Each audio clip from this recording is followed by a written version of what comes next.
জগতে তিন প্রকার লোক আছে, মানে ব্যক্তি আছে তিন প্রকার, মানুষ আছে তিন প্রকার। কেমন? একজন বুঝে, একজন বুঝে না। তাহলে একজন বুঝে, একজন বুঝে না। আরেকজন আছে বুঝে, বুঝে না। এই তিন প্রকার ব্যক্তি। তাহলে এই তিন প্রকার ব্যক্তির কার কি গতি হয়? মৈত্রী ঋষি বললেন, শোনো বিদুর, মানে যে জ্ঞানী বুঝে ভালো, সে জ্ঞানের দ্বারাতে সঠিক তত্ত্বটা জেনে সে ভজন করে, তাই তার গতিটাও ভালোই হয়। মানে জ্ঞানী ভক্তর গতি ভালো হয়। যে বুঝে না, অবুঝ, তার গতিটাও ভালো হয়। কারণ যে বুঝে না তারটা ভগবান ক্ষমা করে দেন, অত যা করেছে বুঝে করেনি, অবুঝ, ওর গতিটা এক প্রকার ভালো হয়। কিন্তু বিপদগামী কারা জানো? বিপদগামী হচ্ছে যারা বুঝে, বুঝে না। ওটা কি? মধ্যেশ। হ্যাঁ, এই যে বুঝে এবং বুঝে না, এই মধ্যেশ শ্রেণীটার গতি কোনোভাবেই হবে না। ওরাই বিপদগামী। ওদেরকে যদি সাধুগুরু বৈষ্ণব ডাইরেক্ট কৃপা না করে, তাহলে এদের মুক্তির কোনো উপায় নেই। আর যদি গোবিন্দ ইচ্ছা করেন যে আমি ক্ষমা করে দিব, হতে পারে, কিন্তু সেটা তো তিনি করবেন না। কারণ তিনি তো বলেছেন, আমি কর্মের ফলের উপরে যেতে পারি না। মানুষ কর্ম করলে তার ফলটা সেই ভোগ করতে হবে, ওটা আমি ক্ষমা করতে পারবো না। তাহলে ওটা তো আশা নেই। তবে হ্যাঁ, আশা আছে কোনটা? যদি সাধুগুরু বৈষ্ণব দয়ালু হয়, দয়া করে, একটু কৃপা করে, তাহলে হতে পারে। না চেত হবে না।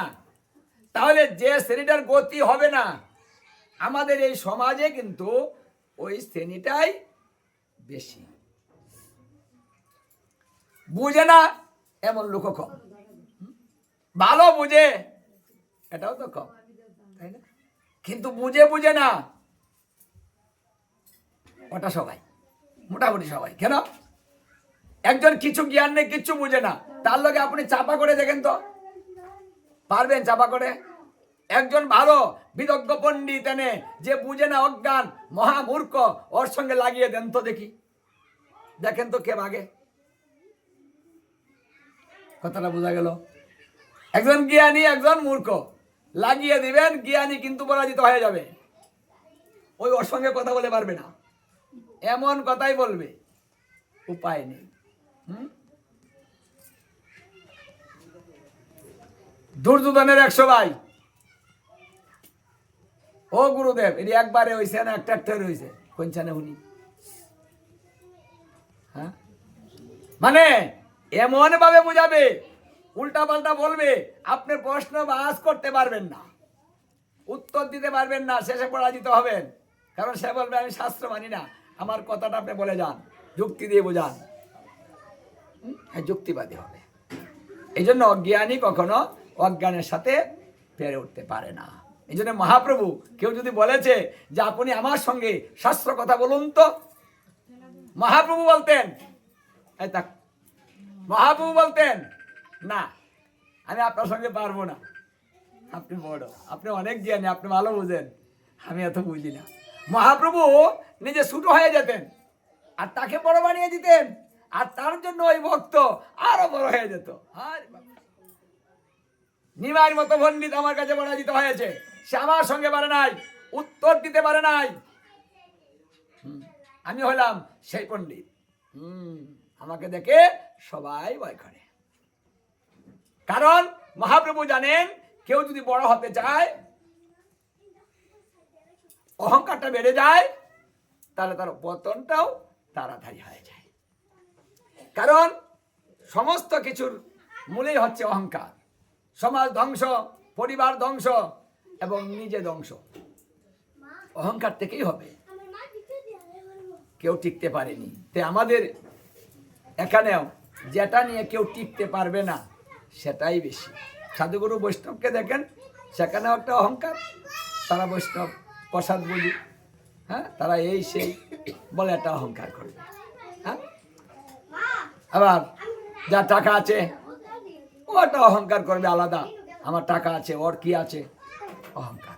আবার যে সুন্দরী সে অহংকার করবে, আমি যে সুন্দর, জানো না তো কত মানুষ ঘুরবে, হ্যাঁ, তোমার মতো বেটা আমি গণি না, মানে স্বামীকে গণবে না, কারণ আমি তো সুন্দরী। সুন্দরের অহংকার থাকতেই পারে, ধনের অহংকার, সুন্দরের অহংকার, হ্যাঁ, সব কিছুর একটা অহংকার আছে। তাহলে গুরুদেবরাও কিন্তু অহংকার করেন, বৈষ্ণবরা অহংকার করে। তাহলে শ্রীকৃষ্ণ বললেন অহংকারী পাপী যারা আমার কৃপা পায় না তারা, যে অহংকারের মধ্যে প্রবেশ করবে তার কাছ থেকে আমি সহস্র যোজন দূরে থাকবো, মানে একটু দূরে নয়, তুমি এ নয় বসাতে হয়নি, মানে একটু দূরে না, সহস্র যোজন দূরে থাকবেন, 1000 যোজন এই ভক্তের কাছ থেকে দূরে থাকবেন। কারণ তিনি সেই শিক্ষা দিয়েছেন রাসলীলায়, কৃষ্ণ পেয়ে